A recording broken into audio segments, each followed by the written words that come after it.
Bonjour et bienvenue à tous.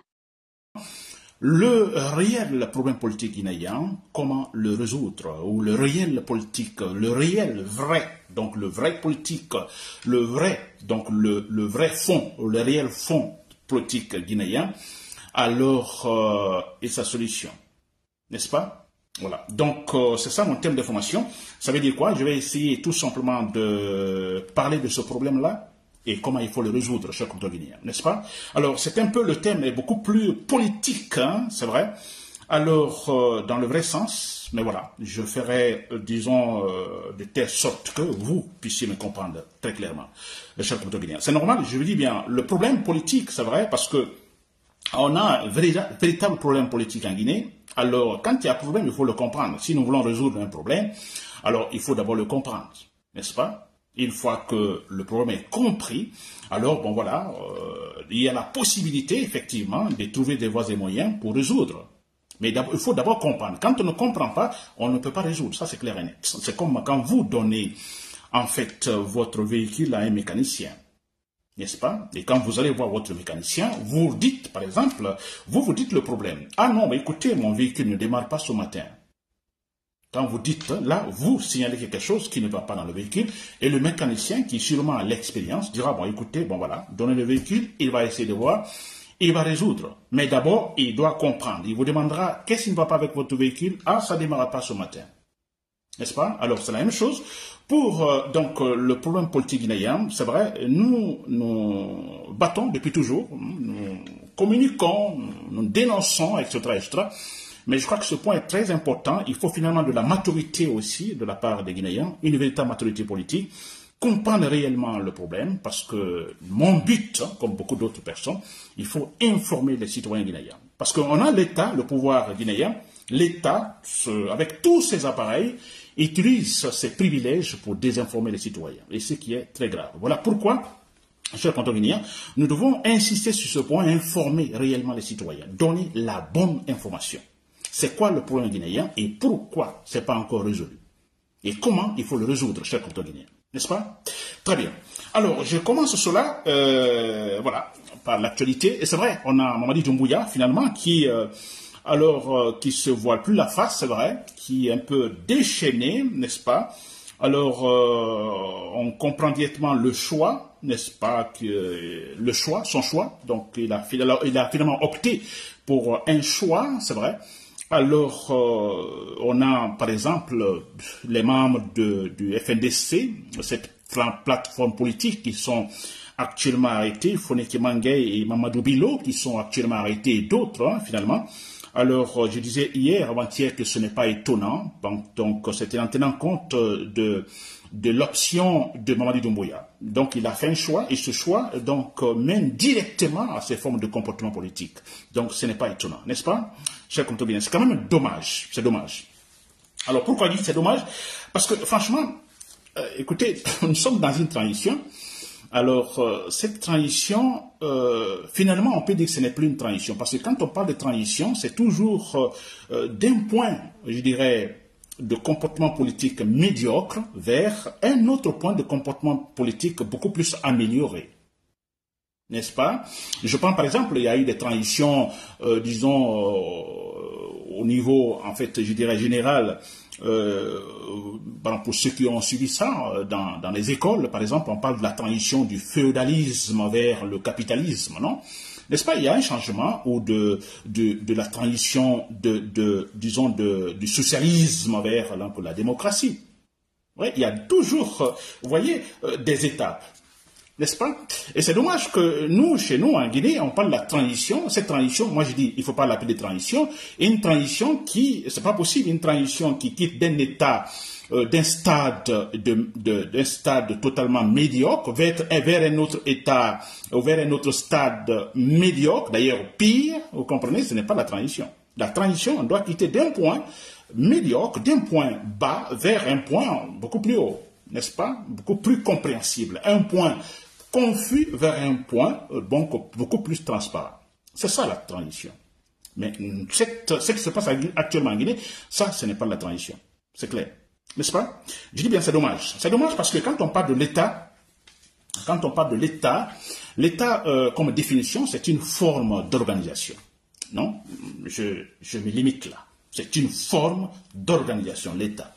Alors, dans ça, il y a ce qu'on appelle organisation, il y a organiser une société. Alors, quand on parle d'organiser déjà, alors l'idée est claire, c'est que, bon là, il y a une certaine volonté de bien faire les choses. On organise, on met chaque chose à sa place. Il n'y a pas le hasard dans les actions. On ne fait pas les choses à tâtons. Vous comprenez, chers compatriotes? Donc, en fait, tout est, voilà, bien réfléchi. Hein? On structure les choses. Et quand on parle de structure, c'est qu'il y a un travail intelligent dedans. On veut que chaque chose soit à sa place. N'est-ce pas? C'est ça, organiser. L'organisation. Donc, l'État, vous comprenez, vous avez l'idée, l'État, une forme d'organisation qui va essayer, en fait, de permettre aux Guinéens d'atteindre leur objectif, mais en procédant ainsi, n'est-ce pas? En mettant des actes intelligents, en mettant des institutions bien structurées. C'est ça l'État, ce canton guinéen. N'est-ce pas? Vous comprenez? Alors, cet État-là, alors, il faut le dire, c'est pas facile pour l'État, dans son état pur, d'atteindre en fait ses objectifs. Parce que la société, composée des êtres humains, alors nous sommes sensibles. Nous ne sommes pas des êtres insensibles, nous ne sommes pas par exemple des papiers ou des cailloux, n'est-ce pas? Nous sommes sensibles. Les êtres humains sont sensibles, nous réagissons. Alors si c'était par exemple des cailloux et des feuilles, non, qui ne réagissent pas. Mais l'État doit organiser des êtres humains qui sont sensibles. Donc, c'est compliqué, c'est difficile. N'est-ce pas? Et pour cela, d'ailleurs, que l'État, dans son état, l'État en soi comme forme d'organisation, dans son état pur, sans faire appel à d'autres organisations, je dirais, préalablement établies, n'est-ce pas? Ce sera difficile pour l'État de résoudre son problème. Très difficile. Par exemple, je dis, quand je parle d'autres formes d'organisation préétablies ou préconçues, par exemple la démocratie, c'est une forme d'organisation préétablie. Moi, je dirais comme une sorte de prêt-à-porter. C'est déjà fait, c'est déjà conçu, ça et là. L'État l'utilise pour améliorer son travail. N'est-ce pas? C'est pas seulement la démocratie. On a eu dans les temps ce qu'on appelle ici le marxisme, n'est-ce pas? Il y a eu le léninisme. Il y a eu le fascisme, il y a, voilà, maintenant on parle, ou plutôt le royaume par exemple.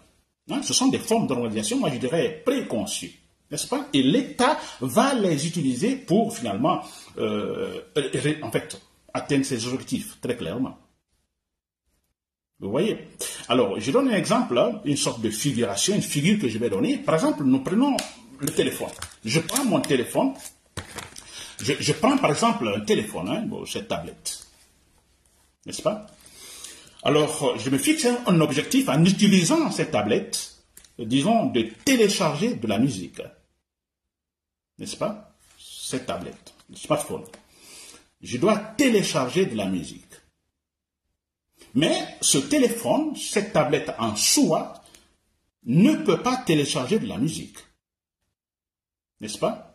Elle est conçue de telle manière qu'elle ne peut pas, en soi, avec ces éléments, donc télécharger de la musique. Donc, je suis obligé d'utiliser des applications. Ces applications que je dois télécharger dans cette tablette.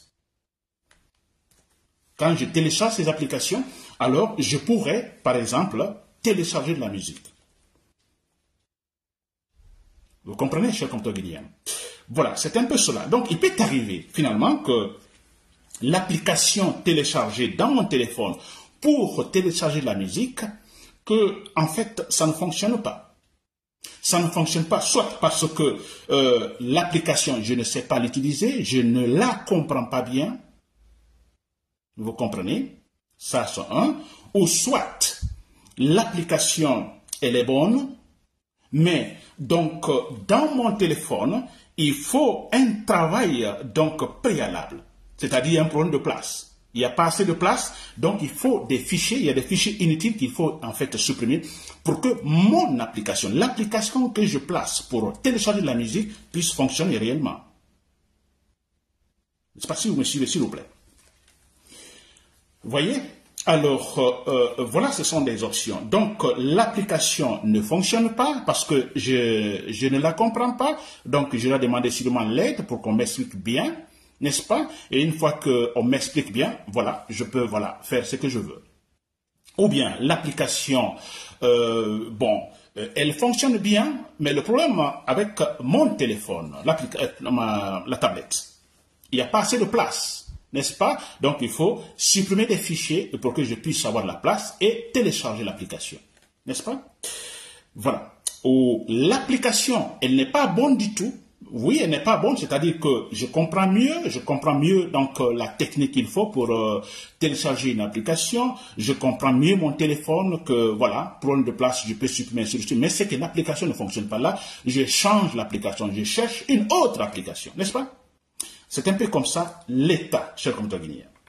L'État et la démocratie. L'État et les autres formes d'organisation politique, que moi j'appelle ici, ce sont de prêt à former, plutôt prêt à porter. N'est-ce pas? L'État va utiliser en fait ces prêt à former, prêt à porter ou ces formes d'institutions politiques préconçues pour l'aider à travailler, à mieux organiser sa société. On a vu antérieurement des pays qui avaient opté, des États dans le monde, beaucoup de pays qui ont opté pour, par exemple, le stalinisme, en Union soviétique par exemple, qui avaient choisi le stalinisme, donc une forme d'organisation préconçue, c'est-à-dire tout est déjà fait, vous prenez cette forme d'organisation politique préconçue, vous en fait l'appliquez dans votre État, permettant à l'État de mieux organiser ces sociétés composées des êtres humains sensibles. N'est-ce pas? Alors, finalement, dans ces pays, par exemple, ça n'a pas fonctionné. Le stalinisme, finalement, ne pouvait plus fonctionner. Ou le fascisme ne pouvait plus continuer. N'est-ce pas? Même le royaume, ça ne pouvait plus continuer. Vous comprenez? Alors, il fallait finalement opter pour autre forme d'organisation politique préconçue. Et aujourd'hui, la majorité des pays aujourd'hui ont opté effectivement pour la démocratie. Vous comprenez, chers compatriotes guinéens? C'est cela. L'État en soi, dans son état pur, donc aura assez de problèmes pour organiser la société. Et c'est pourquoi nous disons, optons pour une autre forme d'organisation préconçue, telle la démocratie. N'est-ce pas? Très bien. J'espère que vous m'avez compris là. N'est-ce pas? Avec cette figure que j'ai donnée, le téléphone, le smartphone et les applications. L'État et les formes d'organisation politique préconçues. Alors, le problème maintenant en Guinée, c'est quoi? Depuis toujours d'ailleurs, Sékou Touré, Lansana Conté, Dadis Camara, Alpha Condé et maintenant avec Madi Doumbouya, c'est dommage, mais voilà, c'est la réalité. Alors, ils ont choisi, en fait, ils sont à la tête de l'État, l'État qui doit organiser la Guinée, mais en fait, ils ont préféré utiliser l'État dans son état pur, sans l'aide, sans des autres formes d'organisation politique préconçues. N'est-ce pas? Je prends par exemple Sékou Touré. Si Sékou Touré a fait un choix concernant la forme d'organisation, je dirais, politique préconçue, le socialisme populiste, ça oui. Mais le problème, c'est qu'en même temps, Sékou Touré parlait d'autres formes d'organisation politique, la démocratie, en disant que la Guinée est une démocratie, ce qui n'était pas vrai. N'est-ce pas? C'est comme si vous utilisez en fait votre smartphone, le téléphone, vous prenez votre téléphone, vous voulez télécharger de la musique, vous téléchargez une application, l'application elle est bonne, c'est vrai, elle est très bonne, vous l'installez dans votre téléphone, mais finalement, vous en fait ne l'utilisez pas, vous vous dites non, à travers mon téléphone même, en fait, je dirais, les éléments de mon téléphone, c'est à partir de ces éléments que je vais faire le téléchargement de la musique. Vous ne faites pas cas à l'application qui doit réellement télécharger de la musique. Mais oui, pourquoi vous ne voulez pas utiliser l'application? Parce que vous vous dites, ça a un coût, ça coûte cher, l'application. Alors vous vous dites, ok, vous prenez l'application, c'est sur votre téléphone, mais vous ne l'utilisez pas. Vous utilisez les éléments de votre téléphone qui sont pourtant incapables de télécharger de la musique. Et c'est ce que la Guinée a fait depuis. Avec Sékou Touré, on dit, ah, la Guinée c'est une démocratie. N'est-ce pas? Mais au fond, non, c'était à l'apparence. Au fond, non. Au fond, Sékou Touré a utilisé l'État dans son état pur pour organiser la Guinée. Ce qui est difficile parce que, comme je viens de le dire, la population guinéenne, en fait, la société, c'est des êtres humains sensibles, donc difficiles. Et voilà, Sékou Touré a plutôt passé par la méthode forte, la dictature finalement, imposer son idéal. Sékou Touré seulement ne l'a pas fait. Lansana Conté. Lansana Conté, bien sûr, on peut dire qu'il est le père de libéralisme politique en Guinée, c'est vrai, c'est avec son coup d'État, même si quelque part on peut dire, bon, il n'avait pas de choix, n'est-ce pas? Alors là, ça n'a compté effectivement, oui, il a dit la démocratie, il a dit, bon, l'État, nous allons, il est chef de l'État, alors l'État, dans son état pur, ça ne peut pas organiser la société, il a dit, bon, je choisis la démocratie, donc le libéralisme politique, le libéralisme économique et tout ça, n'est-ce pas? Mais quelques temps après, bon voilà, Lansana Conté a... finalement, c'était de l'apparence parler de la démocratie. Il n'utilisait pas les éléments, disons, de cette forme d'organisation préconçue. N'est-ce pas? Il a acheté le prêt-à-porter, mais sans l'utiliser, il continue à utiliser, donc, voilà, l'habillement, disons, local, qui n'est pas, en fait, mieux placé pour organiser la société, qui n'a pas de force pour organiser la société. N'est-ce pas? Donc là, ça n'a compté, parler de la démocratie, mais c'était à l'apparence. Finalement, il a aussi opté pour, disons, l'utilisation de l'État dans son état pur. Et dans son état pur, ça veut dire quoi? Bon, écoutez, face aux citoyens, aux êtres humains sensibles, bon, écoutez, la force physique a été utilisée, les mensonges utilisés, la propagande utilisée, ben, ça n'a compté. C'est cela. Vous voyez? Donc, tout ça, la trahison. Se mentir à soi-même, c'est ce qu'on a fait. Lansana Conté. Alors, on a vu Dadis Camara. Bon, c'est la même chose. Hein, c'était un départ, mais bon, voilà, on voyait que Dadis aussi voudrait plutôt l'utilisation de l'État dans son état pur, sans les formes d'organisation politique préconçues. N'est-ce pas? Alors, il y a eu Alpha Condé. Alpha Condé, c'est la même chose, l'apparence, la démocratie, mais au fond, il a préféré, il a opté pour l'État dans son état pur. Et là, qui ne peut pas organiser la société guinéenne. Ça, c'est clair. Soit, vous voulez organiser la société, mais en ce moment, en utilisant, parce que l'État dans son état pur, mais écoutez, c'est de la brutalité, parce qu'il n'a pas les moyens, l'État seul n'a pas les moyens d'organiser la société sans ces formes d'organisation politique préconçues. Ça, c'est clair. N'est-ce pas?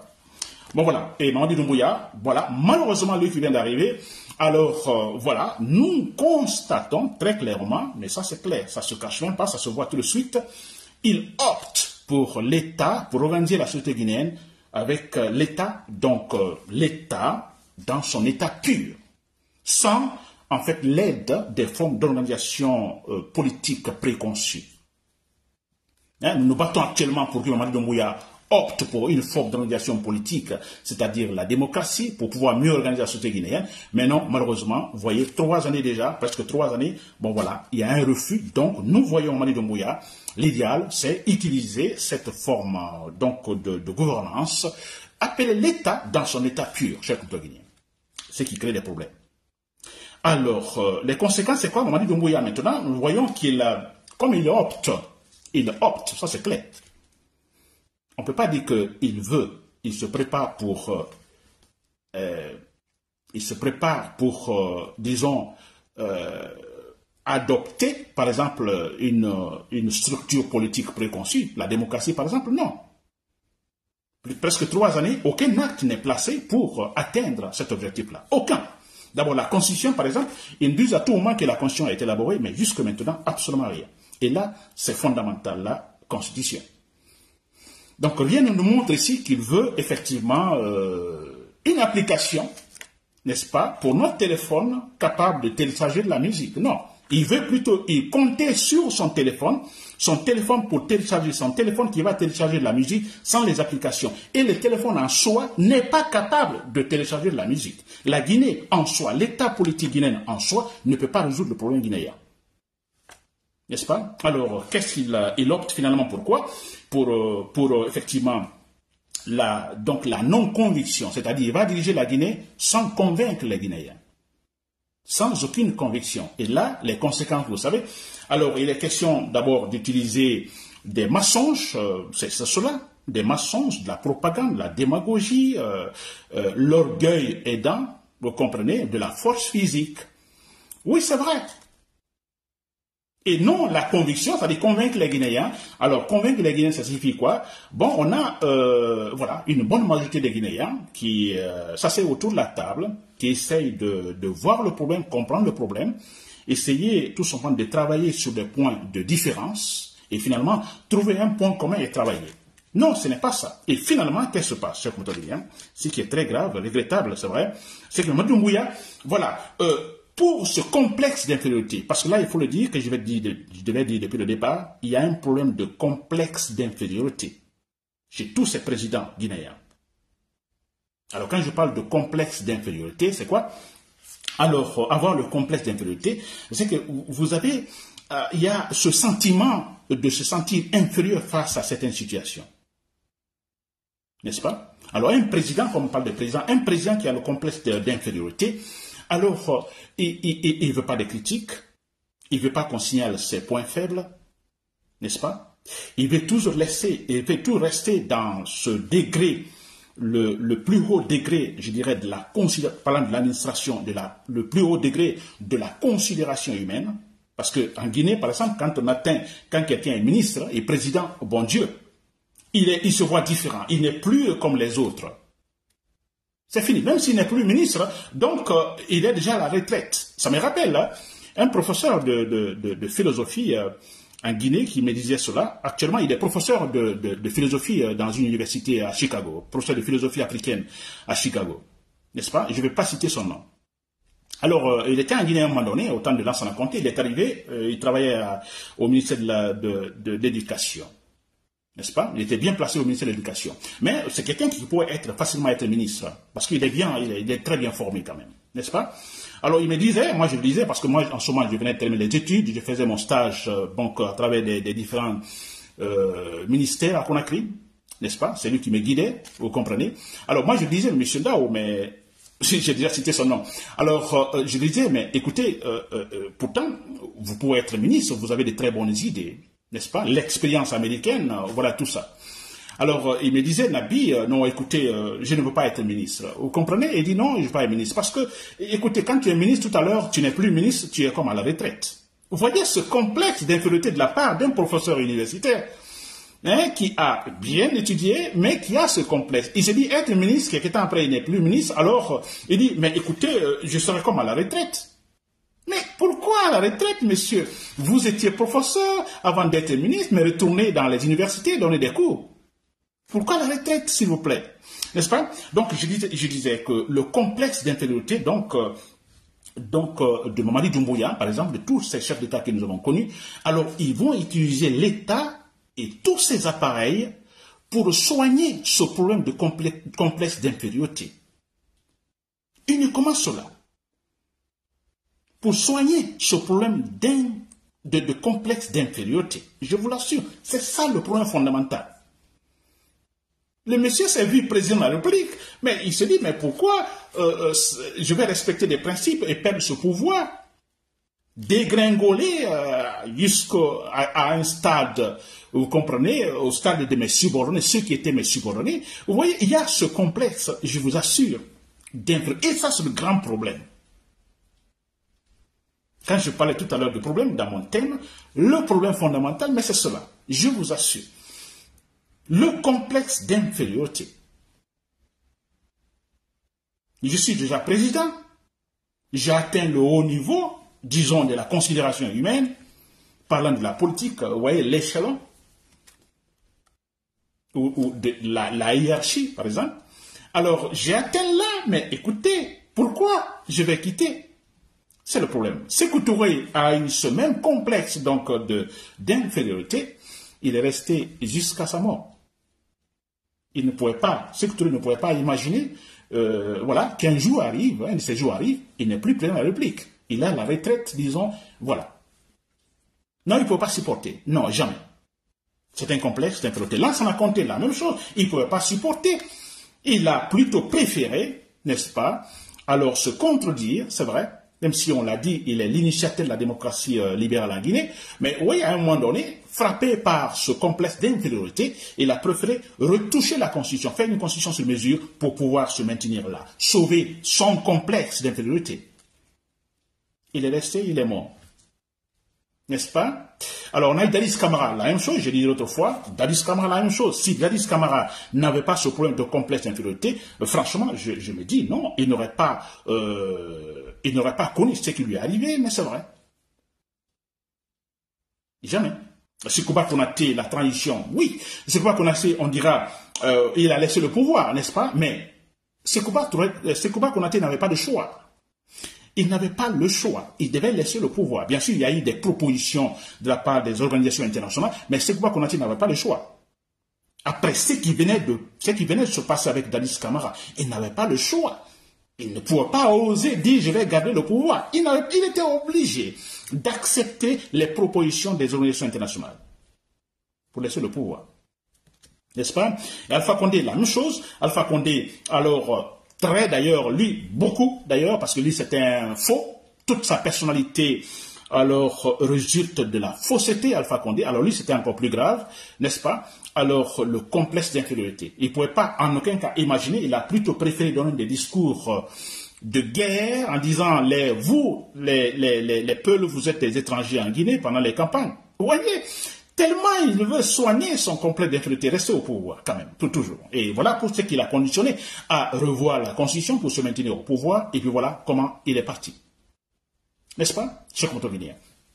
Mamadi Doumbouya, la même chose. Mamadi Doumbouya pouvait, quand il venait de prendre le pouvoir, être beaucoup plus simple, très proactif, pas se compliquer la vie. Je vous dis, sans se compliquer la vie, ne pas avoir ce complexe d'infériorité, organiser les choses, se retirer.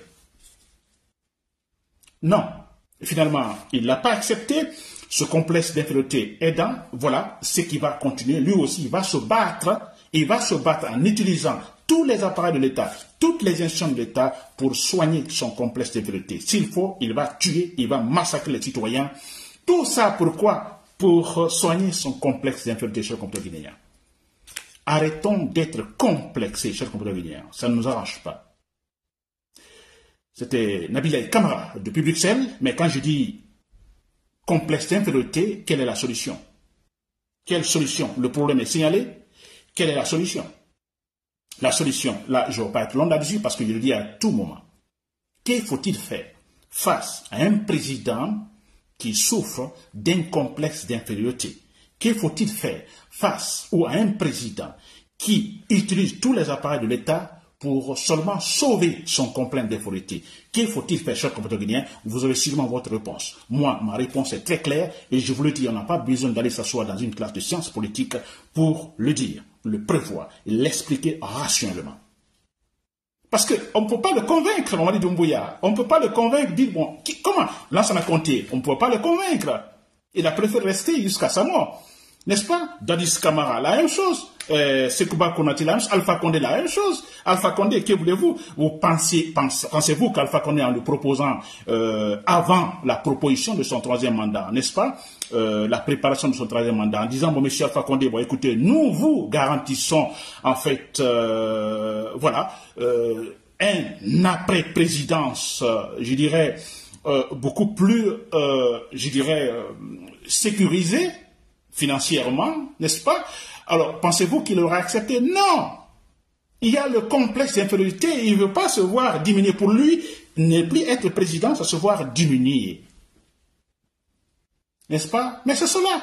Alors, qu'il faut-il faire face à un président qui a le complexe d'infériorité? La seule solution, vous voyez, ils sont têtus. Donc, la seule solution, s'il vous plaît, il faut prendre les armes. C'est tout. Il faut prendre les armes. Il n'y a pas autre chose. Surtout quand on dit Doumbouya, c'était militaire, il faut les armes. Il faut le faire quitter militairement. On dira, Nabil a écouté, au coup d'État, ça sera coup d'État après coup d'État. Non, continuons ainsi. Dadis a déconné, n'est-ce pas? Alpha Condé a déconné, Mamadou Doumbouya va déconner. On verra, celui qui viendra ici va faire la même chose. Parce que là, il est averti. Allons-y comme ça, n'est-ce pas? Et vous verrez, à un moment donné, tout sera clair. On aura finalement ce qu'on appelle ici la maturité politique, je compte dire. Donc, la solution, le problème, je l'ai expliqué, la solution, il faut prendre les armes. De toute façon, moi je dis les armes parce que un soulèvement populaire des civils, bon écoutez, nous sommes face aux barbares, donc c'est un massacre, n'est-ce pas? Je préfère donc un soulèvement dans l'armée ou de toute façon des options sporadiques, je vous assure, c'est cela la solution, tuer Mamadi Doumbouya. Je le dis bien, le tuer. Pourquoi ne pas le dire? Parce qu'il est en train de tuer les gens, massacrer les gens. Et regardez Foné Kemangue et Mamadou Bilo qui sont arrêtés, ils sont torturés. Allons-nous avoir pitié de cet homme? Jamais.